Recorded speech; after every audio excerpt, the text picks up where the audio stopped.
शहर के एक कॉलोनी में एक बुजुर्ग कपल अंकल और आंटी रहते थे। वह कॉलोनी अभी जल्द ही बनी थी, इसीलिए उसमें 4 से 5 घर बसे हुए थे। इनका बेटा इन्हें छोड़कर अपने पत्नी के साथ विदेश में रहता था, क्योंकि उसकी पत्नी ये नहीं चाहती थी कि वह घर पर रहकर अपने सास ससुर की मदद करे। ये बुजुर्ग अंकल और आंटी जिस कॉलोनी में रहते थे, उन्हें हमेशा से यह डर रहता था कि कहीं कोई घटना ना हो जाए, इसलिए वे ज्यादा घर से बाहर नहीं निकलते थे। लेकिन उनका यह रूटीन था कि वह हर सुबह सूरज निकलने के बाद टहलने के लिए निकल जाते थे। एक दिन दोनों रोज की तरह ही सुबह को टहलने निकले थे। उन्होंने देखा कि एक लड़का तेजी से साइकिल चलाता हुआ जा रहा है और उस साइकिल के पीछे एक फावड़ा बंधा हुआ था, लेकिन उन्होंने ज्यादा ध्यान। दूसरे दिन उसी समय फिर से वह लड़का दिखा और उसी तरह तेजी से साइकिल चलाता जा रहा था। इसी तरह तीसरे और चौथे दिन भी वह लड़का दिखा। 5वें दिन आंटी जी ने अंकल जी से पूछा कि ये लड़का हर रोज सुबह इसी समय तेजी से साइकिल चलाते हुए जाता है। मुझे लगता है कि कुछ गड़बड़ है, कहीं ये लड़का कोई गलत काम करने तो नहीं जा रहा है। लेकिन अंकल जी ने मना कर दिया कि जा रहा होगा, कहीं हमसे क्या।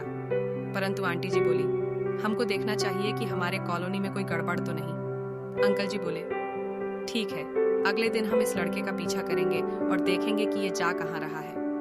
अगले दिन सुबह को फिर से वो लड़का तेजी से साइकिल चलाता निकला। उनके पीछे अंकल और आंटी जी भी गई। उन्होंने देखा कि थोड़ी दूर जाने के बाद वह लड़का एक पेड़ के पास साइकिल खड़ी कर दी। उसी पेड़ के पास थोड़ी सी खाली जमीन पड़ी थी और उसे वो खोदने लगा। अंकल और आंटी जी कुछ देर तक देखते रहे कि ये लड़का क्या कर रहा है, लेकिन लड़का जमीन खोदे जा रहा था। कुछ देर बाद उन्होंने लड़के से पूछा कि आप ये जमीन क्यों खोद रहे हो।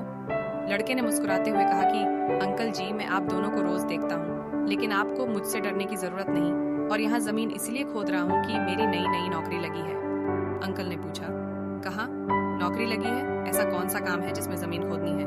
लड़के ने कहा, मैं बड़े दिन से बेरोजगार था, फाइनली मुझे फार्म हाउस में काम मिला है और उन्हें ऐसे लड़के की जरूरत है जिसे काम करने का अनुभव हो, और मेरे पास कोई भी अनुभव नहीं है। इसलिए मैं रोज यहाँ फावड़ा लेकर आता हूँ और जमीन खोदने की प्रैक्टिस करता हूँ, ताकि जैसे ही नौकरी पर काम शुरू हो उसमें हमें निकाल ना दिया जाए। इसलिए रोजाना मेहनत कर रहा हूँ, कोशिश कर रहा हूँ। उस लड़के की बात सुनने के बाद अंकल और आंटी जी ने लड़के को आशीर्वाद दिया और बोला, बहुत ही बढ़िया बात है, प्रयास ही जिंदगी में सब कुछ है।